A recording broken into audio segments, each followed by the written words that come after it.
You go, uh-oh. Like, that's my favorite sound. And Charlie, you just hear, and you realize, and he was like knees, like his face was 6 inches from a brick wall in a mall. And we're all right behind him going, get out of here. That's the funniest thing I've ever heard. And he just got up and went back to work. Charlie Murphy. I could hear him tell stories. The words he chooses. Partner. And he's such an interesting, like, how did he get so street real and Eddie is so not? Because Eddie was famous and Charlie made believe his name was Omar and walked around fucking people up. Like, look out, Omar's coming. Really? Really? Charlie's name was Omar. Charlie wasn't Charlie until Chappelle's show. He was Omar. Really? Yeah. Shut the fuck up. You never heard this story? I think we talked about it on the podcast where there was a bully and Charlie told me a story and he held a joint and the whole time he had the joint in his hand, he would go to hand me the joint and then say something else and he kept pulling it back. So for like 40 minutes he's telling a story and now he lights his second joint. He goes, I'll tell you something else, man. This partner right here, I'll tell you this, Playboy. Like, reach for it. You go, see people like him and he would just point across the room and you just keep reaching and you're like a toddler reaching for Melba toast. Yeah. But it's and he told the story where a bully in his high school used to fuck everybody up all the time, this kid. I forget his name. But one day they had karate fights with sticks, and this kid took a stick to the eye and lost his eye. And he had an eye patch. And now everyone was happy that he lost his eye because he was like the Gooch from fucking Different Strokes. He was a real bad fucking bully. What a reference. Yeah. And the Gooch from Different Strokes. And so people would go, yeah, fuck you, punk. I'll fight you, man. And then they'd go fight at the bike rack or wherever they fought, and they'd poke him in his eye, and he was blind. And then it was just, and they would just shoe shine, and they would just kick the shit out of him. This motherfucker, the night before a fight, went to the school and mapped out, with his eyes closed, how to walk blind from the schoolroom to the bike rack, and the next day put the eye patch over his good eye, and walked out like a fucking zombie, but acting like real cool. But it's Charlie Murphy telling the story like, so he acting all hard, but they don't know he mapped that shit out the night before, right? God, see this Playboy, he got keys to the school and the shit goes like way back, and it's like layered like the janitor knew his uncle, right? So Cat got keys to the school and worked for like hours, man. For like 4 hours. Playboy was out there just doing a zombie walk out to that bike rack, partner. And the next day, they're like, yeah, fuck you, punk. And he goes, I bet. Meet me at the bike rack. Bet your ass. I bet, partner. Be there, man. All right. With the big fucking teeth. Be there, man. So check it, man. My man, like, remember that cat Lon Chaney? He used to play all them fucked up villains and then on ghosts and shit. Motherfucker just walk out to the bike rack like motherfucker like a fucking black Lon Chaney. Nigga just steady rolling, real cool, but walking slow like he don't give a fuck. And the kid goes, yeah, fuck you, punk, and poke him in his blind eye. And then that motherfucker flip his eye patch up like, and just housed this nigga, man. Just fucked him up. Man, we all know. Everybody thought he was like part zombie, man. Everyone said, don't, man. Didn't you see when he was blind and he was running around? But they thought he was blind after he got poked in the eye. So they watched that motherfucker get on his bike and ride his bike home with no eyes. They didn't know that was the bad eye. Now, how you gonna defeat a motherfucker that can fight you with no eyes? That is fucking surreal. I want Charlie Murphy. I want Charlie Murphy to move into my man cave and just tell stories all night. Just clean. Just tell stories. I fucking love the way he tells stories. Why doesn't he do that when he's on stage at the clubs instead of like trying to cobble together like an act? Why doesn't he just go up and go, I know y'all like the Chappelle show. Let me tell you about this Rick James shit, man. Instead of going like, did you ever notice elephants in the circus? Like, they don't want to stand on the boxes. People are like, what? I can't picture Charlie Murphy at a circus. That's the joke he was telling when he gave his check back at that college that's on YouTube. What happened? He was doing like an all-black college, like Grambling or Hampton, at like their homecoming. Yeah. And he's just eating it, and they're like, you corny motherfucker, you suck. And he goes, hey, James, get the check, man. Get the check. Go get it. Go get it for these people right here. And then like and there's like 8 people like on stage. It's like it's fucking crazy. And then he takes the check and he goes, "Look here, man. This is the check y'all paid me to come out here and tell y'all stories, right?" And he rips it up and he goes, "Good night." And he walks. You haven't seen this? I haven't seen that. Oh yeah, that is. He's telling the story about an other elephant got a leg up, like he don't feel like it, and they're like, "Motherfucker, you suck." So then he says, "Richard, go get the check," and some guy named Richard comes out. There's a check guy. Yeah, he's got a check guy. You got a check guy? It's called me. You don't have a check guy? No. Bert, you know you really are headlining when you got a check guy. When you got a guy to get the check before you. We used to have one of those when we toured. Check guy. Yeah. So then Richard comes out with the check and he goes, "This is what y'all paid Charlie Murphy to come say hi to y'all, to see y'all. Fuck you." And he drops it on the stage. And then I like when you let the video play out, it's Grambling University. And then when you let the video play out, you actually see a guy go on stage and steal the check. My name is Charlie Murphy. Oh, what are the odds? That's the fucking that is the best. That is the most gangster move ever. The gangster move would be to show them the check and leave with it. Yeah. To leave the check behind, like, well, then why did we all just come here? You know, his crew. management called like on Tuesday. I hope they took the commission. Can we get another check? We seem to have misplaced the reverse. But when you watch that video, he's going, "I got one elephant. He got one leg up." Well, I don't understand. And the other 3 elephants are like, "All right, I'll do that too." Holding each other's tails and shit. Yeah. All right, I'll do that too. It's funnier when you tell it that way. I bet I wish. Why was Amsterdam? What? You said it wasn't a place. So here's it was beautiful. It's absolutely gorgeous. I see it on TV. A beautiful like city. Venice.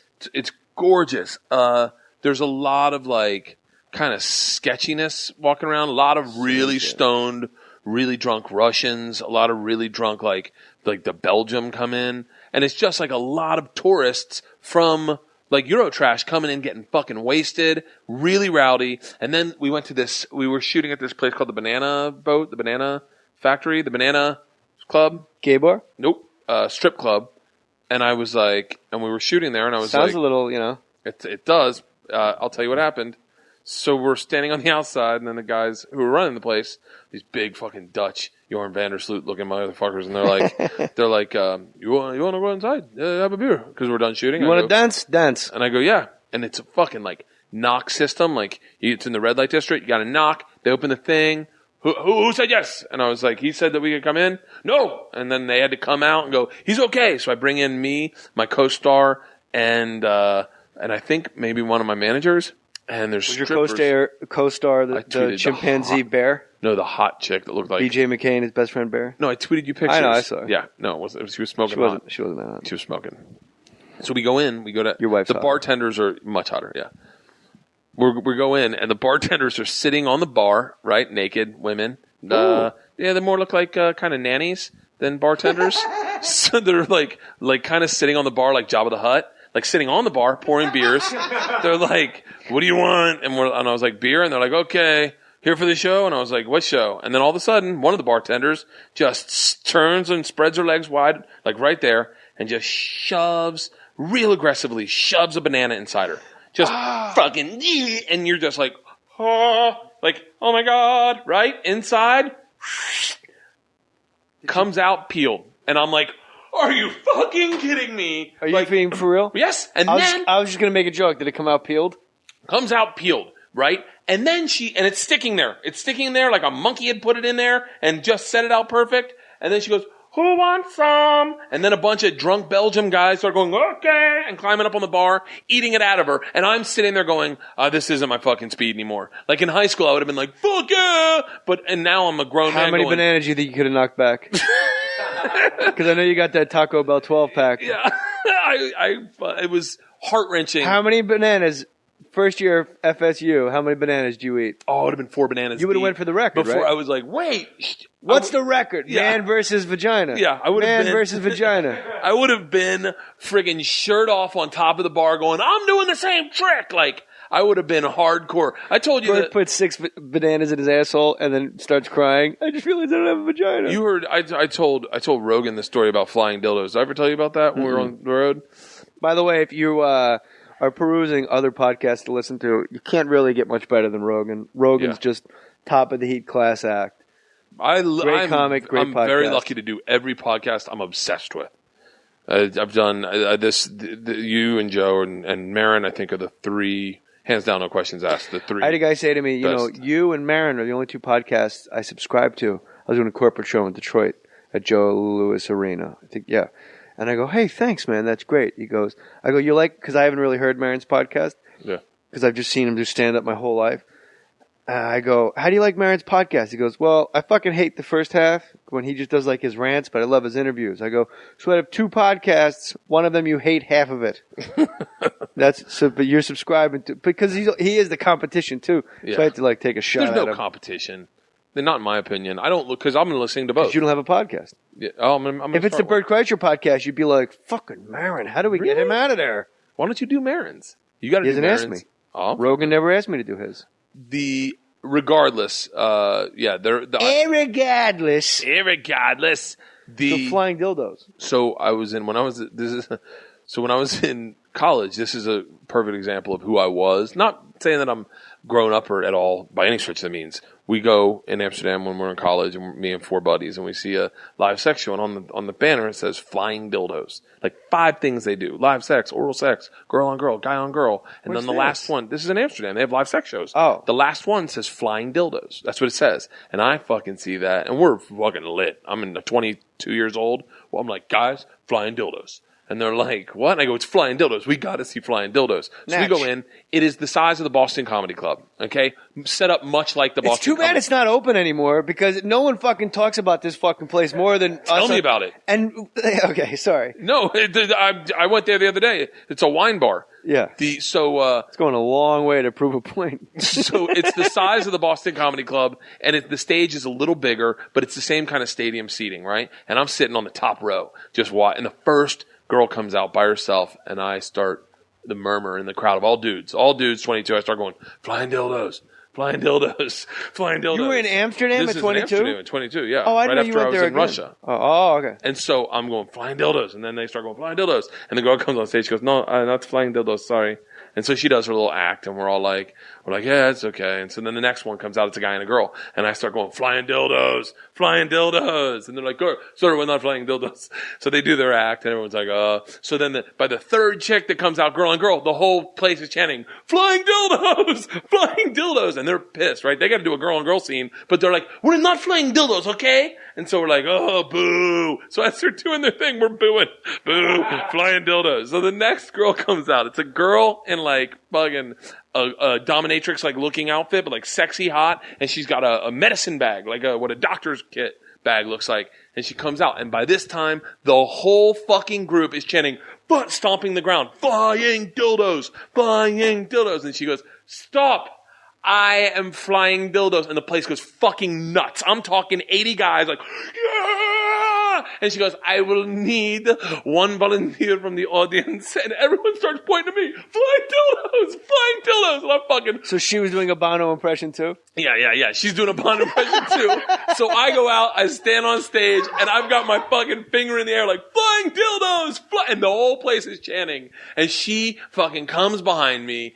And the first thing she does is she wraps a chain around my body, and everyone's going, flying dildos, flying dildos. And she handcuffs me, and I'm like, behind my back, flying dildos. She rips my shirt open, pulls my pants down, throws me on the floor on my back, throws a dildo in my mouth, and then just starts fucking, and stands up, and she goes, that's flying dildos, and walks off. And I'm fucking tied up on stage, naked, going, help, somebody help me.